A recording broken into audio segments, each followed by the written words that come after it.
question is from Uma. The question goes, life in cities have become a nightmare for girls.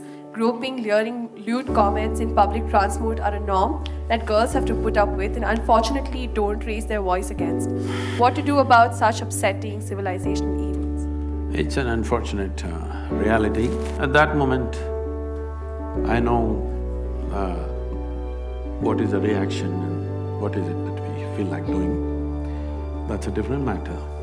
But we must look at the larger picture. Why? Why is such a thing happening? See, this is because we are a society in transition. We have sort of given up our traditional ways of doing things. We have not caught up with another way of doing life totally.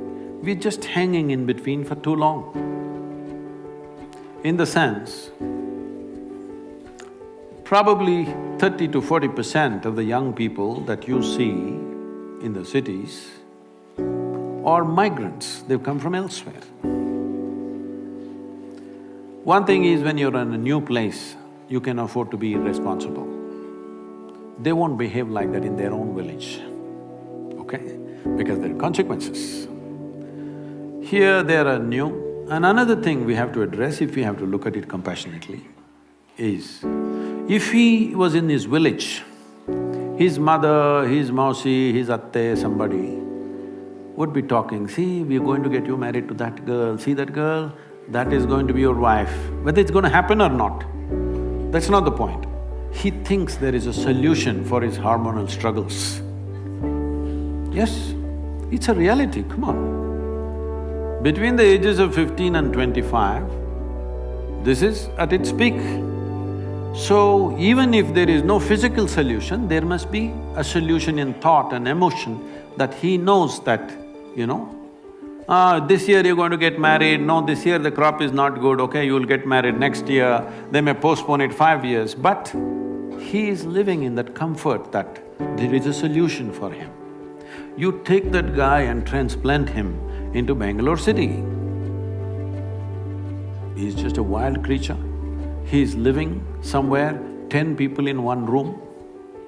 Daytime one set sleeps, nighttime another set sleeps in the same room. That's a living conditions, I'm saying.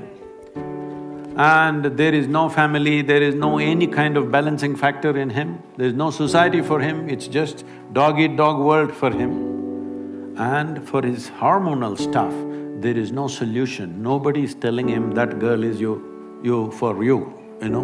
His mind is going crazy. He watches movies, these days pornographic stuff is all over the place, he's watching it on the phone. So he thinks this is what every girl wants. He is unable to think beyond that, you must understand his problem. See, first of all, what puberty or adolescence means is,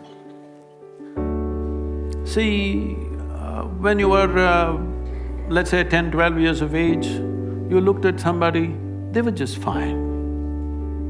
Suddenly you became 14, 15, your intelligence got hijacked by your hormones. You look at somebody, every bump on their body looks like a world by itself. Yes, this is the reality.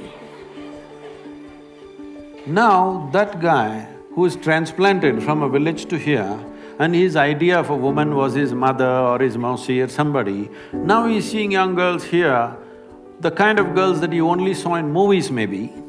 Now, one drop of alcohol, the guy will pounce on you. Little more push he needs. All these rapes and things you're seeing is just this. Already he's out of control, he's somehow holding himself, put 1 or 2 drops of alcohol in his mouth, boom, he'll go crazy. So this is an unfortunate situation, it's a cruel situation for him, it's a cruel situation for those who are victimized by him. But we are a society in transition, it's time we address our issues directly. Don't go on thinking it'll get solved if we close our eyes and sit. It doesn't get solved. So, as a society, we must debate. Are you going to go back to 16 years of age, you can get married? Or are you going to go back to a place where you will discuss and see how to conduct this society? After all, there are young people, they have their needs. how are you going to address this? We need to directly, head-on, we must approach it, not slinking around it, not hiding behind religious books and this and that. You need to address it. This is the issue, how to deal with it. If you don't do that, this is what they're doing. See, one thing is, when such things are done to you, how horrible you feel is one thing. But I want you to also think, how degenerate does he feel doing these things? There is a certain degeneration. He can only do it when he believes he cannot be caught, isn't it? Because there is a certain degeneration of mind, essentially because it is just like a hungry child grabbing something and running away to eat. He is in the same mode with his sexuality. So we need to address this. Very important we address it. The sooner we address it, the better it is. Thank you, Sadhguru. We have questions from the audience now. We will be taking questions from the audience.